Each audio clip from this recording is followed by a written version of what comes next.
ये चलो students start करते हैं अपन नया टॉपिक। पिछली बार अपन ने बात की थी सीक्वेंस स्ट्रक्चर, सिलेक्शन स्ट्रक्चर और लूप स्ट्रक्चर के बारे में। अब अपन बात करते हैं फंक्शन के बारे में। You already know about function, हमने 11th में पढ़ा है फंक्शन क्या होता है। फंक्शन इटसेल्फ प्रोग्राम होता है और C++ या किसी भी लैंग्वेज में फंक्शन टू टाइप्स के होते हैं, इनबिल्ट और string function, sorry user defined function. ठीक है, और इनबिल्ट फंक्शन जो ऑलरेडी बने हुए रहते हैं, एग्जांपल strlen, इसका हेडर फाइल string.h होता है। और यूज़र डिफाइंड फंक्शन जो यूज़र खुद क्रिएट करता है। क्लियर। फंक्शन इटसेल्फ प्रोग्राम का मतलब ये होता है कि फंक्शन का नेम अगर अपन यूज़ करें, सिर्फ इनबिल्ट की बात करें अगर अपन, जैसे मैं strlen अगर यूज़ करता हूँ तो इसका काम क्या है, स्ट्रिंग की लेंथ फाइंड करना। तो केवल एक वर्ड जो है पूरा प्रोग्राम का काम कर रहा है, यानी कि strlen एक वर्ड है, सिंपल एक वर्ड है, और ये क्या कर रहा है, आपने जो स्ट्रिंग इनपुट कराया है उसकी लेंथ फाइंड कर रहा है।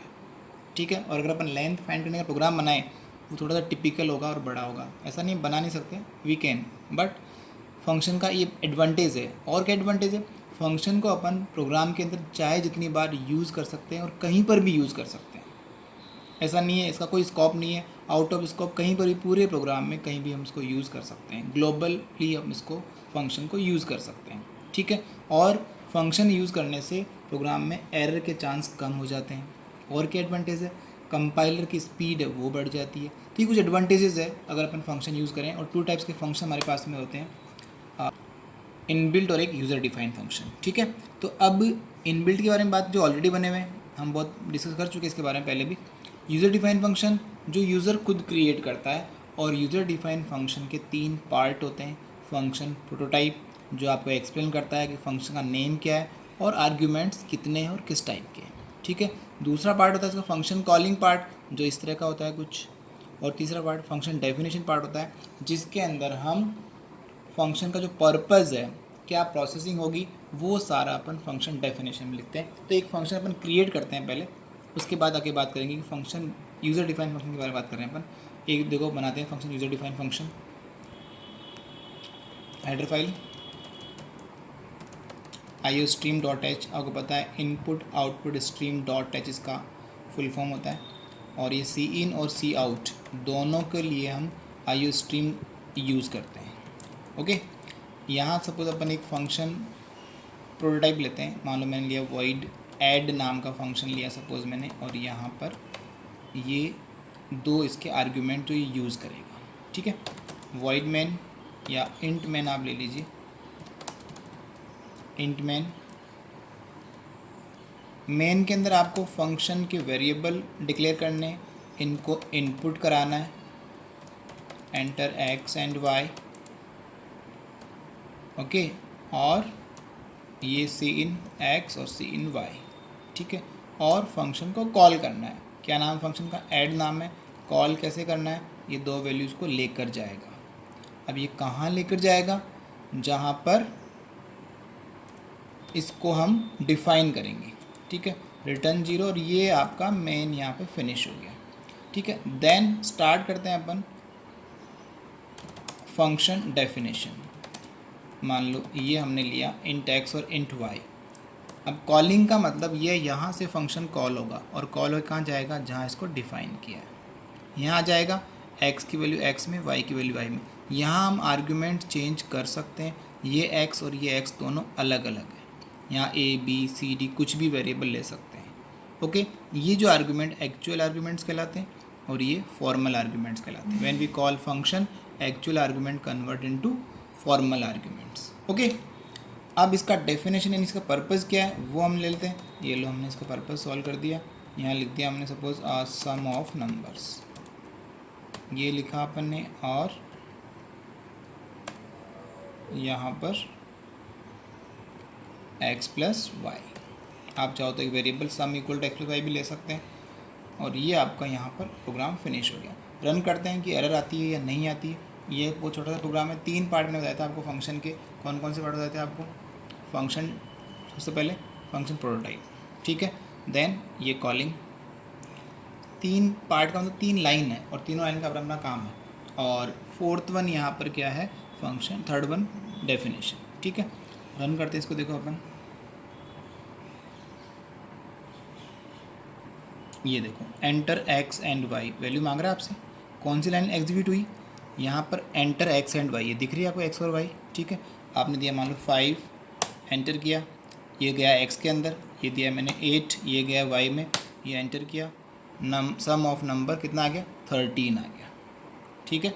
तो इस तरह से हमने इसको एग्जीक्यूट किया, आया समझ में। फिर से रन कर लेते हैं, ये देखो एंटर एक्स एंड वाई, ये जो लाइन है ये वाली line enter X and Y, ये एज इट इज़ यहाँ पर आएगी। ये मैंने दिया 3, ये दिया मैंने 2, 3 और 2 यहाँ चला जाएगा। जैसे एंटर करूँगा, एंटर करने के बाद देखो क्या होगा, मैं जैसे एंटर प्रेस करूँगा 3 यहाँ पर, 2 यहाँ पर, उसके बाद क्या होगा 3 यहाँ पर, 2 यहाँ पर, फिर 3 यहाँ पर, 2 यहाँ पर, और यहाँ पर ये लाइन आपके सामने प्रिंट होगी, सम ऑफ नंबर 3 + 2 5। यानी जैसे एंटर प्रेस करने के बाद ये सारा विद इन सेकेंड से भी बहुत कम टाइम लगता है, जैसे एंटर किया ये सारा प्रोसेसिंग होती है यहाँ पर, सम ऑफ नंबर इज़ 5। आ गया समझ में। इस तरह से फंक्शन जो है क्या होता है वो मैंने आपको ब्रीफ किया है कि फंक्शन, क्योंकि आपके जो प्रोग्राम्स है सारे फंक्शन के थ्रू ही है, मैक्सिमम प्रोग्राम, 1-2 प्रोग्राम बिना फंक्शन होंगे, बाकी सारे यूजिंग फंक्शन ही है। तो ये आपको समझ में आना चाहिए कि फंक्शन क्रिएट कैसे करते हैं। क्लियर। ये डेफिनेशन पार्ट इंपॉर्टेंट इसलिए है कि यहाँ जो आपका मेन लॉजिक है फंक्शन का वो यहाँ लगेगा। वैल्यूज़ आप कहीं से ही मंगवा सकते हैं, आपने इनपुट यहाँ कराया तो यहाँ कॉलिंग कर दिया, कॉलिंग का मतलब ये वैल्यूज़ लेके जा रहा है फंक्शन के पास, एक्स और वाई की वैल्यूज़। क्लियर, आया समझ में। तो ये था यूज़र डिफाइन फंक्शन का एक एग्जांपल दिया है मैंने, ये यूज़र डिफाइन फंक्शन है। इनबिल्ट फंक्शन क्या होते हैं, जो ऑलरेडी बने हुए उनके लिए हेडर फाइल्स हम यूज़ करते हैं, जैसे string.h के अंदर strlen, strcat, strcpy, ये सारे string.h, math.h में power, pow, abs, absolute, seal, for ये सारे we already done about these inbuilt functions. तो this is user define example of user define function. ऐसा नहीं है कि एक प्रोग्राम में आप एक ही फंक्शन बनाएं, you can create many functions in a program, ठीक है, और you can call them as many time you want, जितनी बार चाहे उतनी बार कॉल कर सकते हैं आप। जैसे मान लो यहाँ पर मैं कॉल करता हूँ, इसको एक बार और कॉल कर दिया मैंने, ऐड एक्स कॉमा वाई, ये कॉल कर दिया मैंने इसको एक बार, कितनी बार कॉल किया, 2 बार मैंने कॉल किया, और रन करते हैं, देखो क्या होता है, वापस वही एंटर एक्स एंड वाई, देखते हैं क्या होता है। ये दिया मैंने 2, ये दिया 3, फिर से देखो क्या आया, sum of number 5, sum of number 5, 2 time इसने आंसर दिया। 2 टाइम आंसर क्यों दिया, बिकॉज हमने इसको 2 बार यूज़ किया, 2 टाइम कॉल किया। तो जितनी बार फंक्शन को कॉल करेंगे उतनी बार ये अपना वर्क करेगा। तो एडवांटेज क्या हुआ, एडवांटेज ये हुआ कि जैसे मान लो ये जो कोड है,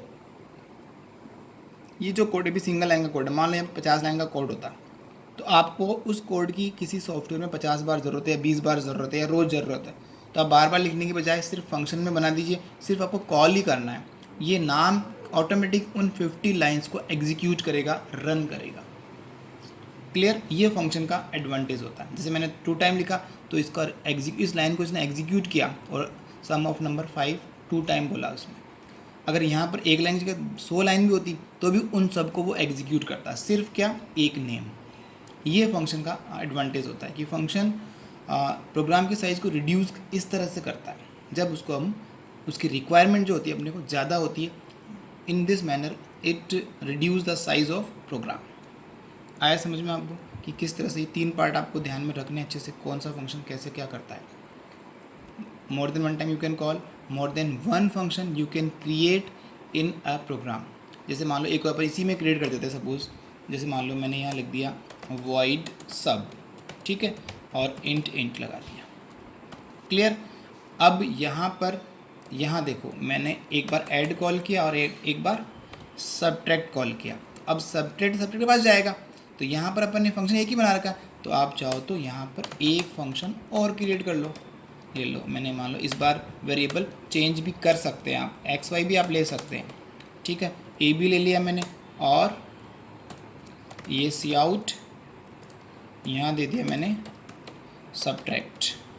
सब्ट्रैक्ट का आंसर क्या होगा, a माइनस बी, ये लो, ये फंक्शन इस तरह से कॉल हो जाएगा। यहाँ पर a है, यहाँ पर a माइनस बी, ये कॉल हो गया।